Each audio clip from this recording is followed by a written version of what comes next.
Right, so hello and welcome back to Books and Things and welcome to another video, and today welcome to my May wrap-up.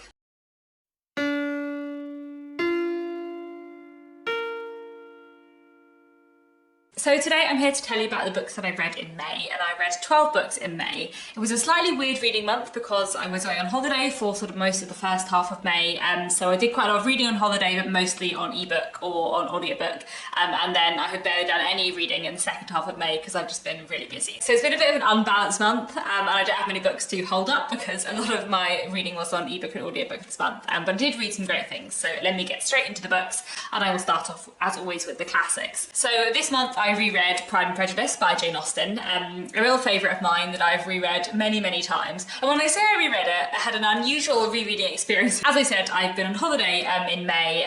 Me and my husband Nick went on holiday to Japan, which was very, very exciting. And the plane journey to Japan is pretty long, so I thought I would put on and listen to the audiobook of Pride and Prejudice by Jane Austen, narrated by Rosamund Pike, which is a fantastic audiobook that I've listened to a lot of times. And I find Pride and Prejudice a really good audiobook to listen to intermittently on a plane journey, or if I'm feeling ill, or if I know that I'm drifting in and out of sleep, because I know Pride and Prejudice so well that I know it doesn't matter if I miss something. So I had an unusual rereading experience of Pride and Prejudice in that between the plane journey out to Japan and back from Japan and a day after we got home when I wasn't feeling very well, I listened to Pride and Prejudice all the way through twice, but I was asleep for some bits of it. So I think I got most of the scenes one time or the other time, but I probably did miss a few bits. But I've read Pride and Prejudice like 12 times at this point, so it doesn't really matter, I know it very well. Anyway, it was a joy to reread Pride and Prejudice, as it always is. I find it a massive comfort read and very easy to fall asleep to, because I always know where I am in the story if I wake up. So it was a very good aeroplane listen. You probably know the story of Pride and Prejudice, but if you don't, it is about the Bennet family, Mr. and Mrs. Bennet, and their 5 daughters, especially the 2 elder daughters, Elizabeth and Jane. And the book follows Elizabeth and Jane's kind of social relationships and romantic relationships, and the sort of pressure they feel from their family to marry. I think it is just a wonderful, truly wonderful book. It's so funny and it's so enjoyable and it's so lovely, and it is a fantastic love story as well as having a lot of interesting social criticism. And in general, I just love Pride and Prejudice very much, and it's always a joy to reread.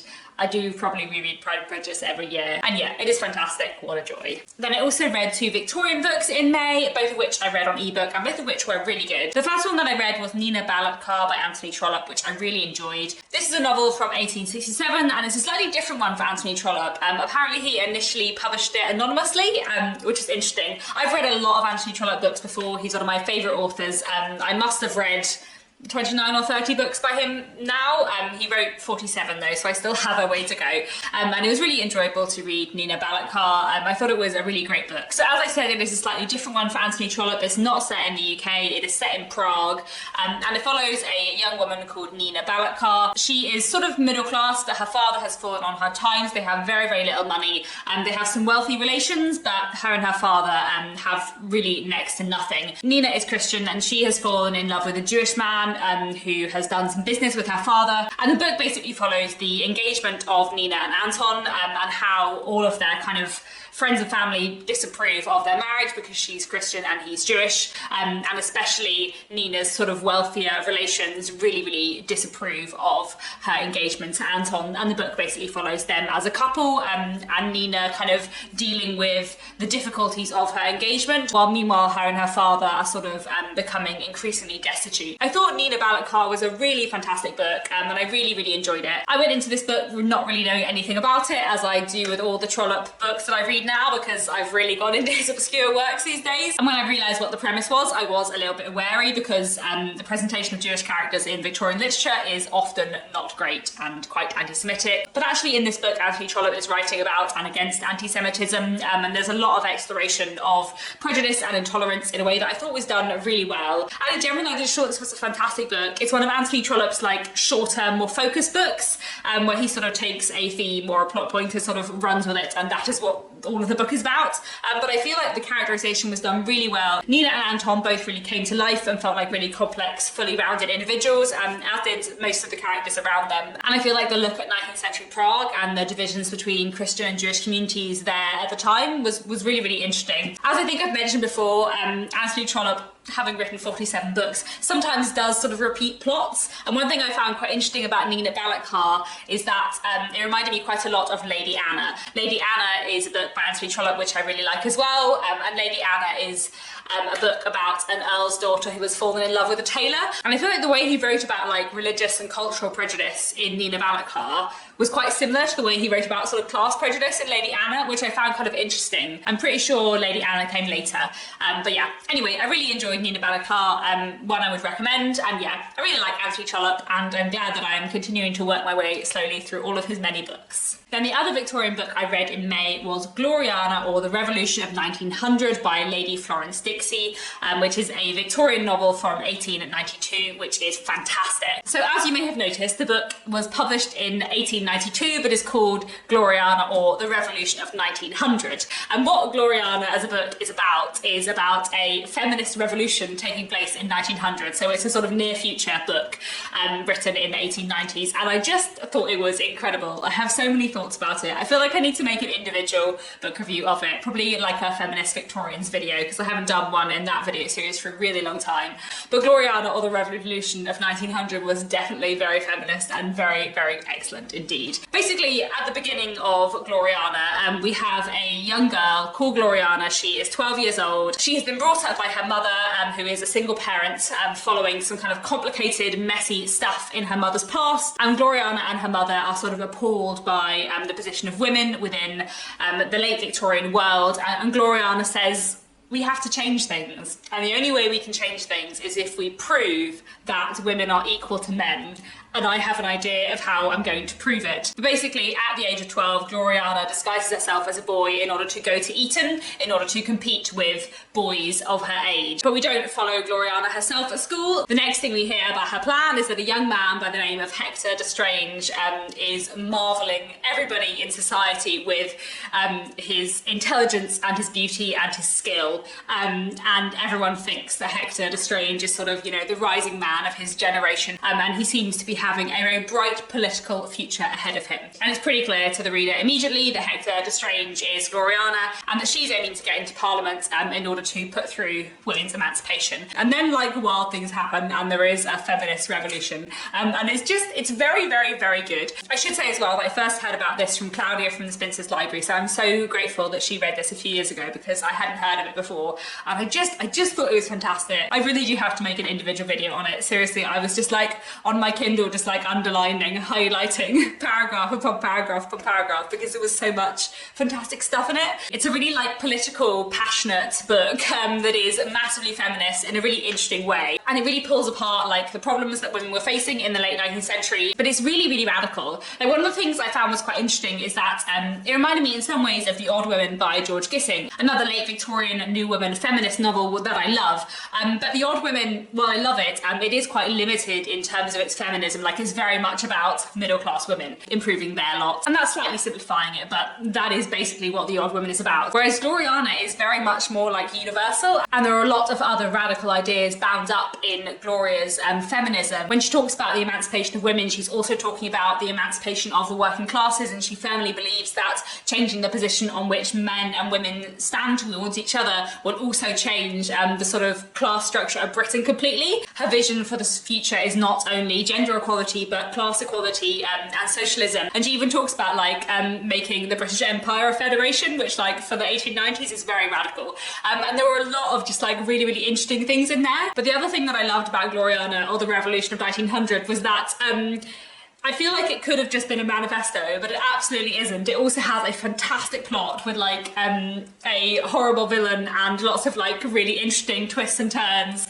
and betrayals and like surprises and all of that kind of amazing stuff. It's really, really pacey, and it also has really fantastic characterization, and I feel like its look at gender was really interesting, both in terms of like gender power dynamics, but also sort of Gloriana's gender on a personal level, I suppose, because she spends a lot of her time as Hector D'Estrange. I just found it a really really, really like fascinating book that was also just a joy to read. It was interesting because I read it directly after reading Nina Balatkar, and I read Nina Balatkar and I was like, this is great, what a fantastic book. Oh, I really love it when I read a good Victorian book. And then I picked up Gloriana, The Revolution of 1900, and I was like, oh, Nina Balatkar was good, but this is amazing, and it was fantastic. So yeah, one of my favourite books of the year so far, and one of my favourite Victorian books, like new to me Victorian books I've read for ages. So yes, I highly recommend Gloriana or The Revolution of 1900.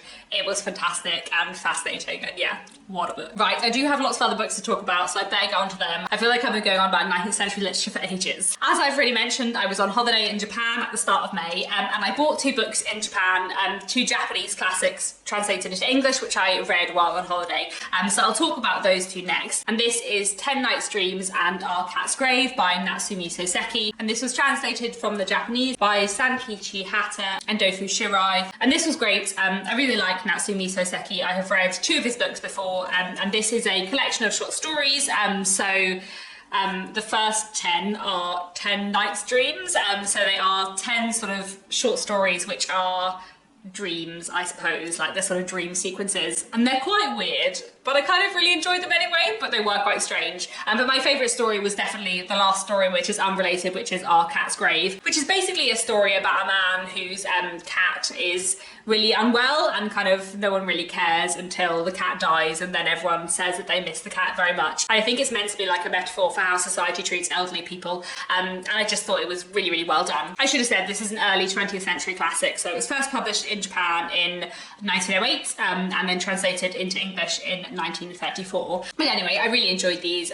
especially Our Cat's Grave, and yeah, I'm looking forward to reading more by Natsumi Soseki in the future. And then the other Japanese classic I read in May was this. This is The Sailor Who Fell from Grace with the Sea by Yukio Mishima, and this is a novel from the 1960s, and one that I found really interesting. And this was translated from the Japanese by John Nathan. I don't really know what I think of this book. I'm still trying to work out what to make of it. So this book is about a family, a 13-year-old boy and his mother. The mother was widowed several years ago, and the book is basically about what happens when she meets a new man, a new love interest, who is a sailor. And at first, Noboru, the 13-year-old, really admires this sailor because he's a sailor and he's very adventurous and he thinks that's really cool. But as it becomes clear that the sailor might kind of like settle down with his mother, then he sort of starts to change his opinion about him. And meanwhile, Noboru is kind of involved with a slightly unnerving group of boys at his school who believe that sort of violence is glorious, and things get slightly odd from there. I feel slightly confused and conflicted about this book because I really liked the writing. I felt like it was really well written, the characterization was really well done and felt really real. And I feel like the characters, especially of Noboru's mother and the sailor, I felt like they were done really well, and I really liked them, I suppose, and their story. But Noboru and his friends, and their sort of like 13-year-old belief that they rule the world, and sort of the power and violence that they want to bring with that, they are kind of terrifying. And I thought they were kind of terrifying in like a Lord of the Flies way, which I sort of liked. But I also feel like I'm not actually sure if that was what I was meant to get from it. And actually, one of the other books I read this month, which I'll talk about later, was a history book about Japan. And actually, in that history book, the author was talking about Mishima as a person and as an author, and learning a bit more about Mishima as a person before reading this book, and then reading this book made me like wonder if I got out of it what I think I was supposed to get out of it. Like, I'm not sure if I was on the same side as Mishima was, if that makes sense. Basically, I kind of thought this book was fantastic as a book, but I also found it really unnerving and unsettling, and I'm not sure that I liked it. Anyway, I feel like I've been talking about this one for long enough, so I'll move on to the next book. Moving slightly later on into the 20th century, I also read this month. This is a short story collection, Under the Banyan Tree, by R.K. Narayan. He was a 20th century Indian writer, and these short stories were first published together in the 1980s, but I gather from the introduction that they were originally published kind of in magazines and journals over several decades before that. And I really, really enjoyed this short story collection. I thought these stories were fantastic. And I really enjoyed them as a collection as well. It was interesting. At the beginning, there's an introduction from the author where he talks about like how he ordered these stories and how he struggled putting them in order, and he tried to put them in a chronological order, but he couldn't remember what he'd written when, and he decided that it didn't matter anyway because a story is just a story. So he just put them in an order that he felt right, and I feel like he put them in the right order. Like, I know that sounds really random, but I feel like the final story felt like exactly the right story to end the collection on, and I feel like there was a really good blend of like tones, because a lot of the stories are quite different. So for example, there are stories which are sort of really tragic and hard-hitting and grim, such as Another Community, which I thought was fantastic. But there's also some comic stories and some more kind of like meandering meditative ones, and I just really enjoyed sort of nearly all the stories in here. And there are sort of, yeah, a variety of stories talking about lots of different people. We have quite a few sort of coming of age stories about young children, but at the same time we also have stories about kind of elderly people or people in their middle age and people at kind of like crisis points, I suppose. And I just thought it was a really interesting short story collection, so I'd highly recommend this, and yeah, I'd be interested to read more by him in the future.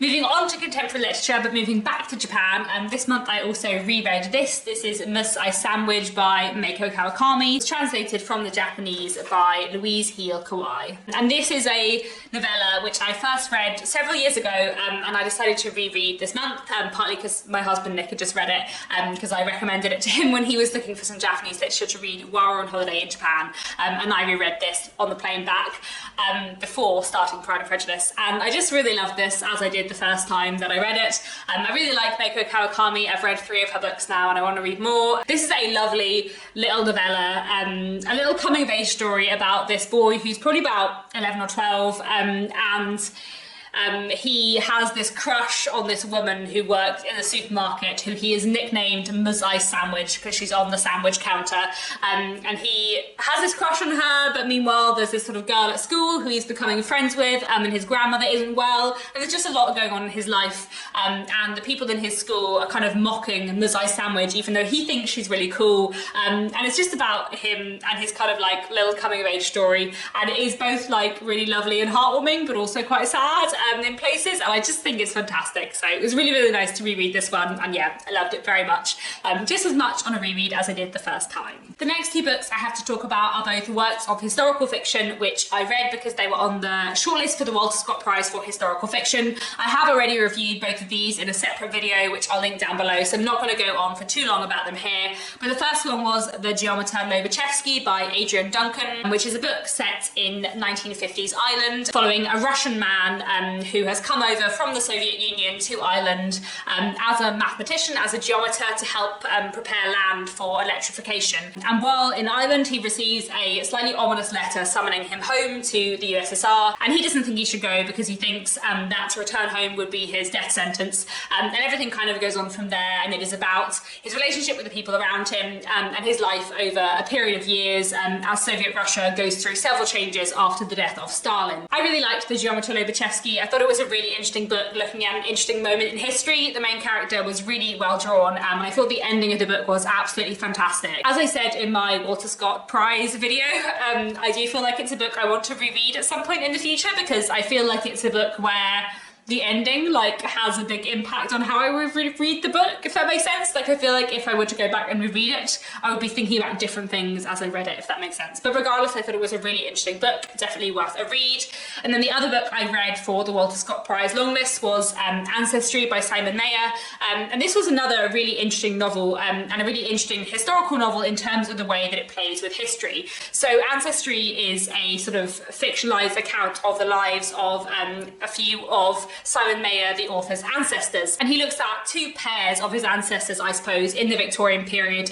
One pair are a seamstress and a sailor, and the other pair are a soldier who gets caught up in the Crimean War, and his wife who is left behind. And basically the book is in 2 halves looking at their lives. But what I really liked about Ancestry is that it's told in this sort of like docudrama way, where we have full scenes and the characters are fully developed as characters, but Simon Mayer as the author will also intervene to say, but actually we don't know that this happened, but we do know that this happened, but there are some gaps here. And here on the page is the marriage register of these 2 characters, so we do know they got married. And here's the birth certificate of this character, and here's the hospital log where this character was admitted to hospital, but we don't know how he got from there to here, so I'm presuming this is what happened, but I don't really know. And I just really like that style. Like, I feel like it was really interesting and different, and engaged with kind of history and the gaps in history, I suppose. So I really liked Ancestry as well. And yeah, I've been enjoying reading through the Walter Scott Prize shortlist, so it'll be interesting to see what wins when the winner is announced in a few weeks' time. I've got 2 books left to read, which I'm hoping to fit in at the start of June. And I also read one rom-com in May, and that was You Had Me at Hello by Vari McFarlane, which I listened to on audiobook and I really enjoyed.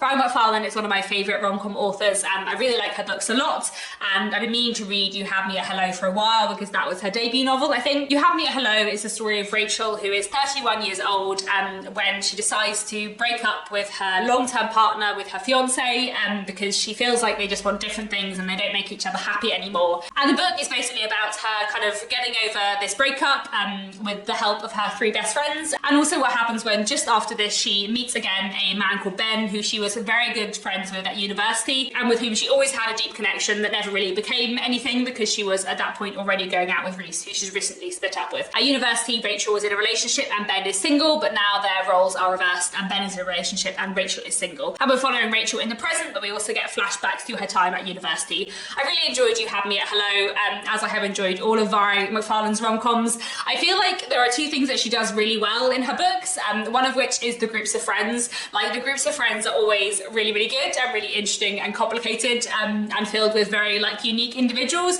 in a way that I really like, because like in general I really like a good rom-com, but the one thing I do occasionally find in rom-coms is that sometimes the side characters are a bit less exciting than the main characters, and that's never the case with Vari McFarlane's books. And the other thing that I really like is that I think she is quite good at like a slightly unpredictable rom-com where you're like, I think I know where this is going, but I also am not sure that I do. So I really enjoyed You Had Me at Hello. It doesn't beat Last Night for me, which is my favourite book by her, but I'm not sure that anything would. That's probably my favourite rom-com ever, and I think it's fantastic. I highly recommend You Had Me at Hello, but I do recommend Last Night even more. Then I also read a poetry anthology in May. I read Poetry Is Not Dead, the Vol Anthology 2023, edited by Janice Dempsey, which I really, really enjoyed. So I read this partly because my husband Nick has a poem published in here, so that's pretty cool. His poem is called No Other God, and that's one of my favourites of his, so it's really exciting to see it in this anthology. And I really liked a lot of the other poems in this anthology as well, and I also went along to the like virtual launch of this anthology, where lots of the poets were reading their work, and so it was really nice to like hear some of the poems I'd read spoken aloud as well. Some of my other favourite poems in here, beyond Nick's, were Subtext by Patrick Holloway, Ovaltine with My Father by Philip Lauder, and Running by Judith Wozniak. And I also really liked I Loved Lockdown by Alice Bridgewood. In general, this was just a really strong anthology and I really enjoyed the poems in here. But yeah, I'll leave some links to this anthology and Vol Books, the publishers, down below. And finally, the other thing that I read is a non-fiction book, which I have already briefly mentioned, and that was A Brief History of Japan by Jonathan Clements.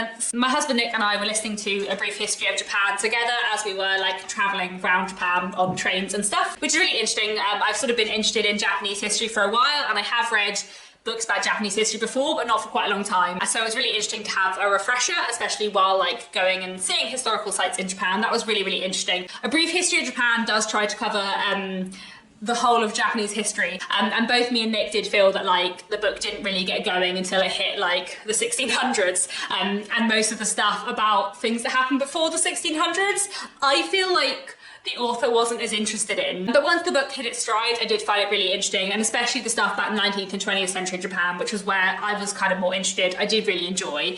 I will say that it is very much like a political history. It's very much like this happened here and this happened there, and it's very focused on sort of like the ruling classes. There is a little bit of cultural history in there too, but there's not very much sort of social and economic history, and certainly not until sort of like the 20th century. It's used very much one of those history books that is, you know, about the men who were in charge. So I think it was sort of good for an overview, but I feel like I would like to try and find a sort of social history of 19th century Japan, because I feel like I'd find that really interesting. So if anyone has any recommendations of sort of social or cultural histories of 19th century Japan, that would be great. So yeah, I'm glad that I read A Brief History of Japan, and it was definitely sort of a useful introduction, but I would say that it wasn't like exactly my kind of history necessarily, if that makes sense. There we have it. Those are the books that I read in May. I feel like I didn't read that much in May, but I feel like I've still managed to go on about these books for a very long time, so I hope this video hasn't been too long, but I really enjoyed the stuff that I read in May. I read a lot of really great books this month. Please do let me know down in the comments what you read in May, what was your favourite book of the month. That's all for now. Thanks so much for watching, and I'll be back very soon with another bookish video.